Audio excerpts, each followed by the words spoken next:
I'm Ben Bailey, chef, and proud to call New Zealand home. I learnt my trade at some of the world's best fine dining restaurants, then came home to cook, earning 3 hats, 2-time Restaurant of the Year and 2-time Chef of the Year. But it's time to go out alone and open a truly unique New Zealand restaurant. I want to find out what exactly our New Zealand cuisine is, where our produce comes from, and is it sustainable? I'm going to travel the country doing so. I want to create authentic New Zealand dishes, and believe me, it's going to be tough. It's come in 600,000 over budget. Join me on my journey. We're going to lose all the bollocks that comes with fine dining. This is truly a Kiwi story told through food. It's high risk as everything is on the line, but I need to follow my dream. Back in Auckland, and unfortunately not much has changed in my world as there are more delays with the base build of the restaurant. I'm learning that building from scratch in a high-rise takes a bit longer. So the planned opening in March has been pushed back a few months. Okay, so the restaurant's been delayed again. We're now opening on the 25th of May, so we've been pushed back 2 months. Bit disappointing, everyone's a bit over it, but we've just got to get on with it. So today we've decided to go out to one of the best oyster farms in New Zealand, and that is Timatuku Oysters. They've got a great story to tell, they're super sustainable, they're right on our doorstep. So we're going to take this beautiful boat, look at our beautiful city, and go visit Waiheke. Today is the opening of the Timatuku processing plant here on Waiheke Island. I absolutely adore these oysters, and their story of sustainability is second to none. I'm going to have these oysters on Ahi's menu, and this new processing plant is going to get them to the restaurant door in less than 8 hours, and that's exciting. I just love oysters so much. One of the earliest government oyster leases in the 70s, conservationist and businessman Sir Rob Fenwick and his wife Jenny rebuilt the oyster farm in the 90s, where it flourishes to this day. Tēnā koe. E te whānau o Timatuku Oysters. Tēnā koutou, tēnā koutou. E te tangata o te motu o Waiheke. Tēnā koutou, tēnā koutou, tēnā tātou katoa. Well, I've been interested in the sustainability of the marine environment for a long time. When we grow oysters in volume, as we do, that the quality of the water, quality of the marine seabed is such that in 100 years' time, people will still be taking oysters, still be able to harvest from the ocean, the same way as we are now. And I'm afraid to say that can't be said of everything that is done in the sea. The model that we have tried to follow looks at the future, and that is how I cast sustainability in my business. Now, what would be the one message you would like us to convey to our customers about your oysters as people dine in our restaurant? Provenance. Provenance. The oysters that they are eating have a certain taste and flavour that's unique to the marine environment that they come from. And this is a great story for all New Zealand producers, actually, and it's one that we have really worked hard on. Well, it gives me great pleasure here to announce that this new wonderful processing facility here on Waiheke Island officially open.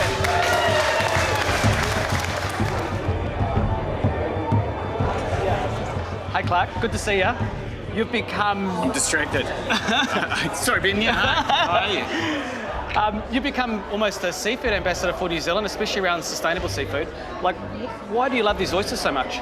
The Timatuku oysters? Yeah. Oh, they are just, I mean, where to begin? I mean, look at the shell, look how deep they are and the way that they sit. And what's fascinating about oysters in New Zealand typically is so many of them are the Pacific oyster, but the flavour and the shape and the texture comes about from where they're grown. And the Timatuku farm here is just such a lovely little bay. It's got no intensive farming behind it, so all the runoff is absolutely clean, and it means that these oysters are just in such fat, healthy, good condition. All right. They're so good, they're so creamy. Why are some of them almost creamier and fatter than others. Well, I've been learning a little bit about oysters in the last wee while, and the ones that they've got out here are designed to not spawn. So they return their energy back into the oyster itself, which keeps them really fat and plump. And so, Ben, the other thing that makes these oysters so great is that oysters are of a place, and it's all about travel distance. So if you think about an oyster itself, it's kind of like in its own membrane. And so when it's traveling by road and by car and shaking around, they describe it as boxer's brain, where it can get sort of shaken up and mix, and that's where it can lose a little bit of its edge and a bit of its taste.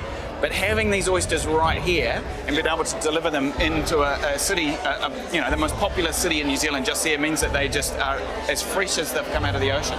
A truly inspiring story of provenance and ethos of farming, which is exactly what I'm after.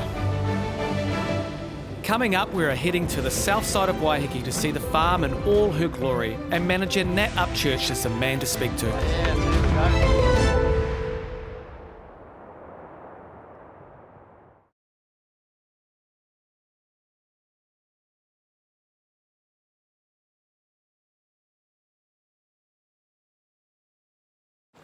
We're here on Waiheke Island to try the oysters straight from the sea.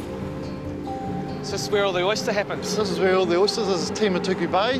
Yeah, it's actually a marine reserve. It's one of the only bays in Auckland where we've got tertiary forest coming all the way to sea level.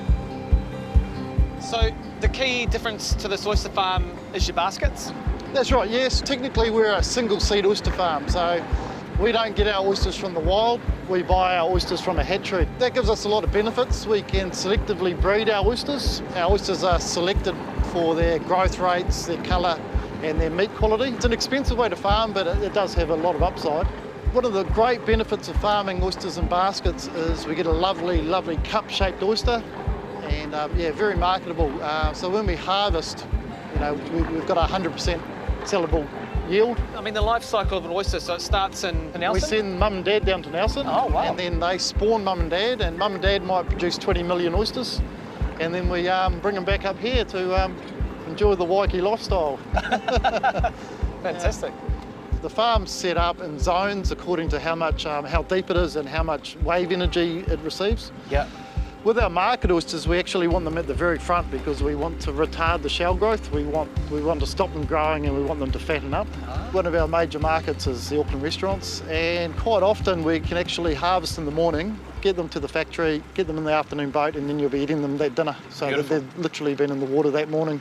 Beautiful. You can't say that about hardly anything. That's right, yeah, we took food miles. So here's one of our harvest baskets. So these ones will be heading to market. Oh yeah, look at that guy. Yeah, so here we go. So we're getting some nice size up here now. Sever the top shell muscle, and there you go, ready to serve. Too easy. God, look at that. You really get to eat oysters at room temperature, or at the temperature that they're grown in. Wow, it tastes really different. Did, yep.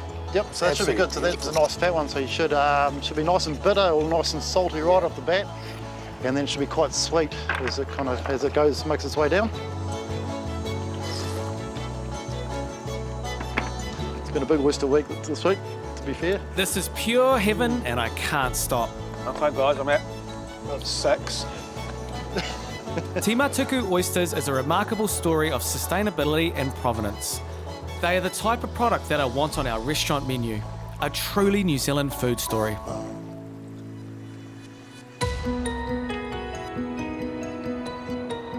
Just down the road from the Big Smoke, Pukekohe is renowned for its potato and onion farming. But third-generation grower Alan Fong has 500 acres dedicated to Asian greens and developing new varieties, looking to bring texture, flavour and colour into the kitchen. Hello, mate. G'day, Ben. How are you? See you, Alan. You well? Yeah, I'm well, thanks. This is the broccolini. My kids have eaten tons of the stuff over the years. We use it a lot in the restaurants as well. Oh, great. Really good to hear. And so this is a typical plant from the field, and this is how we pick it. They have a lot of side leaves. A lot of people, don't realise that you can cook all those as well. They're actually really tender. We just got a bit of a re-education out there to do. Good high antioxidants and, really good fibre. The sweet, got a nice nutty flavour. Your family's been here for many generations in New Zealand in pukekohe growing. Yes, we were third generation. Like my grandfather and father sort of came out together. He came out as a 16-year-old, and they were farm labourers. And then they got to be together with some of our cousins and our relatives, and they came over here and they formed a co-op and a partnership basically between 5 and 6 whong families. So in fact, all the whong families in Pukekohe originally came from this site, although we branched off, and as the men got married off, they branched off and had their own little enterprises. Our family is a result of that. So it's a great history, you know. Wow. And good to know that there is a new passionate generation coming through. The Whong name will continue to grow healthy produce and looking after the land. So there's no greenhouses on this land? No, we're all outdoor production. I guess the reason why is because you have the sun and the rain and the soil and the elements, and they will contribute to flavour and texture. And it takes a lot longer outside, so the plants have to establish themselves, and that affects the intensity. I guess it's a bit like wine. So the provenance, they come from the soil types, and we like to think that we have the same. So we have, a type of uniqueness here. Indeed they do, as across the road they have some of the most amazing lettuces and experimental crops I have ever tasted. This is a new screening trial, but they belongs to the baby cos family, okay? So there are multiple names for them. So this is probably what we call it's just a sweet gem, okay? Yeah. So this trial's looking good for you? Yes, it is. So we normally screen them for 2 years, and then we'll go to commercial, and then we think if it holds up, then we go to full commercial with them, basically. Wow. So I've noticed this, and as I look at those leaves, I think this is probably the most gorgeous lettuce you have here. Oh wow, okay, all right, yeah. So this is what we call a multi-leaf green oak.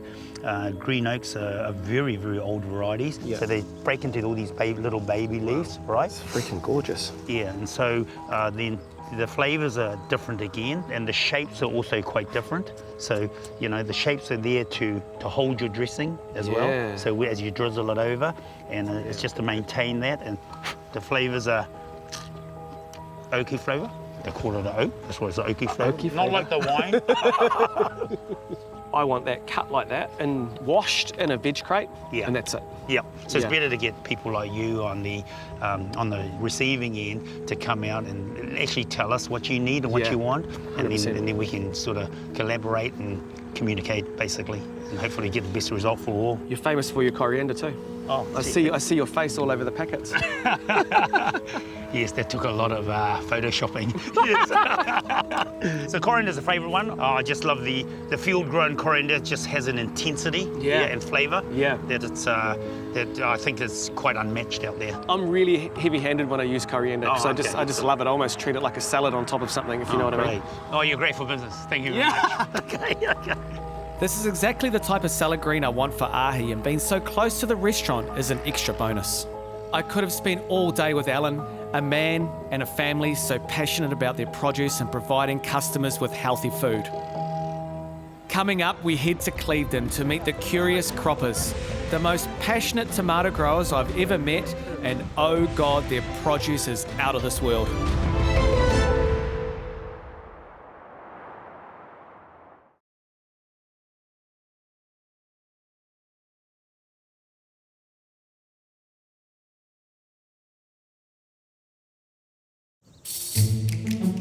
What I'm loving about the journey is the discovery of passionate food producers. Some people think tomatoes are boring, but for me they are an important flavour component in the restaurant. And I'm heading to meet one of the country's best tomato growers. So we're in Clevedon, south of Auckland. We're at Ange and Anthony's place. These guys run Curious Croppers. They are crazy people. They're crazy, beautiful people. I've been threatening to come here for so long, so I'm super excited. I'm not going to have to talk much. These guys will do all the talking. Hey guys. Welcome again. So good to see you. Oh, Carol, give me that was weird. Hey, mate. We had the most beautiful display, and now we're in a drought, and look. It still looks good to me. Okay, it still looks good because this is no ordinary mess, okay? Some people would say this should be mown, but we're not some people. Why is that? Why are you keeping it? Inside here, there's a whole mass of little creatures, okay? So once upon a time, we used to think that everything around your greenhouses should be mown or concrete. What we think is that outside the greenhouse, you should have an entire ecosystem of creatures. They keep all the bad guys in check. So all these things here are feeding the insects we want. Even weeds like nightshade? Absolutely. These are interesting because they're related to the tomatoes. Yes. So maybe you'll get tomato pests on here, but what's more likely is you get creatures that live on here that will eat the tomato pests. Ah, so you're following almost a biodynamic philosophy? Yeah, it's intuition, Yeah. lots of good guesses, and then a bit of science behind it. Yeah. It's also good because we hate mowing. This was once a lawn. Angela's dad is appalled. Okay, so we're going to go to the greenhouses. All right, let's do it. We're off to tomato heaven, where there is no use of pesticides as they are purely biodynamic, and believe me, you can taste the difference. Wow. Not bad, eh? Wow. Look at this. So we really do pick them ripe. So they might get picked tomorrow, some of them. One of our things that we really believe in is the tomatoes get most of their flavour just that last day on the vine. Right at the end of the day, Yep. as they've been heated by the sun. Yep. Yeah. They are so yum. Do you know they're really sweet, but they have really great acidity, so they're really Yes. balanced tomatoes? Can I say that's one thing I love to hear, because I get a little bit annoyed at how many people just say which is the sweetest. Tomatoes aren't just about the sweetest. There's a whole variety of flavours in tomatoes. So what's the secret then? How do you get your tomatoes to taste so good? Should we tell them? No. Rather like getting good flavour in grapes, Yeah. you want to restrict the water. Okay. Okay. So you want them to struggle a little bit? Yeah. You want them to struggle a little bit. starve them, Yep. and hence blossom end rot. Ah, so The minute you starve them, you take them towards the brink of death, okay? And this is the first sign of that. you guys are cruel tomato growers. We certainly are. So if a tomato plant is happy, it's leaves like this and it's all la, la, la, la, I'm happy, okay? They get unhappy and their leaves shrinking like this, okay? And then they curl. So that's what these guys are doing, and then you know you've taken it too far and they die. Okay. We also plant alyssum at the beginning of our rows, rather like the biodynamic wine growers. So these little creatures here are superpower insect food. How do you prune your tomatoes? Okay, so there's lots of work involved. Yeah, I bet there is. Every week, you release them, wind them, and then lovingly put them up and take off the side shoots. A lateral or side shoot, and then the plants, and then a truss. So every week, that's got to be done. It's a lot of work. Come and look at these tomatoes. A good, strong commercial variety of tomatoes Yeah. will put out 5 big red fruit every truss, Yeah. every week. This is a prima donna of the tomato world. It's called yellow brandywine. This week, the tomato is going to give us 1 fruit. Next week, it'll give us nothing. The following week, it'll give us 1 mingy tomato. And then the following week, 1 more, and then it's not going to give us any fruit for a month. God. So Ben, when people like you come and say, why are there no tomatoes this week?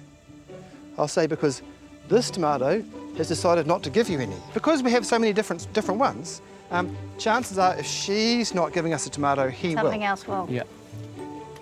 So why are you calling them he and she? Because this one drives me nuts, that's why. Oh, okay.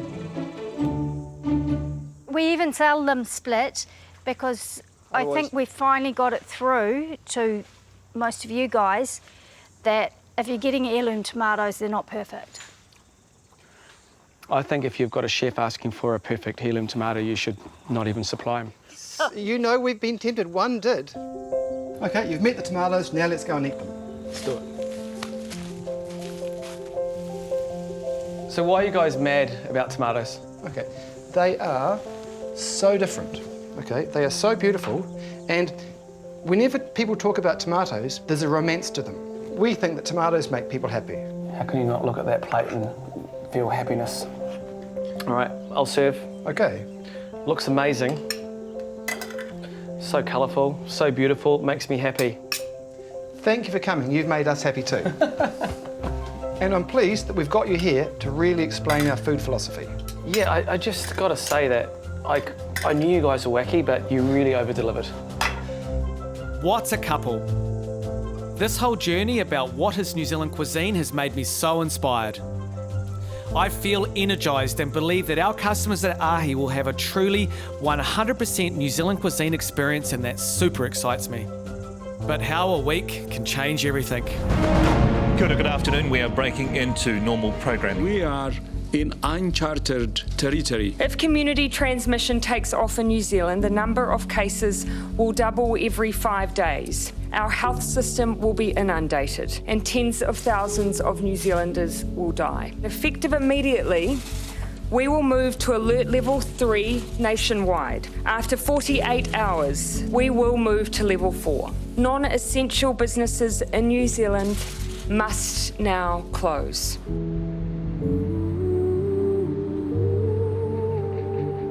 We're opening a restaurant in a really time. How am I supposed to think about a menu when, I'm trying to think about how to keep my children safe?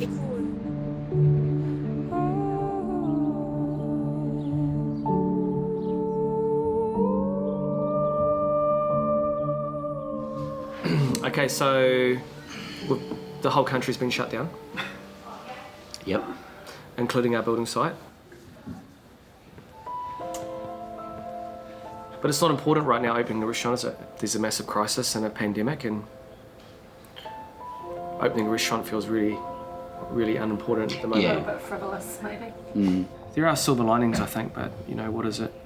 What are they? What are the opportunities out of this? There's going to be a big reset button for the industry. Is our concept right? Yes, we're still going to do New Zealand food. Yes, we're still going to open our dream restaurant, but what price point are we going to go in at? Who are our new customers going to be? What is the new market? I feel like my brain's a bit fried. Yeah. And there's been all this pressure of opening and all the pressure of the build, and then I feel like I've gotten away from what the most important thing is, and that is my love of cooking. There's a lot to think about. I don't know what this means for our restaurant. Will it ever get opened? And if not, what am I going to do? Ahi was on track to open in a couple of months. Now, I don't know what the future holds.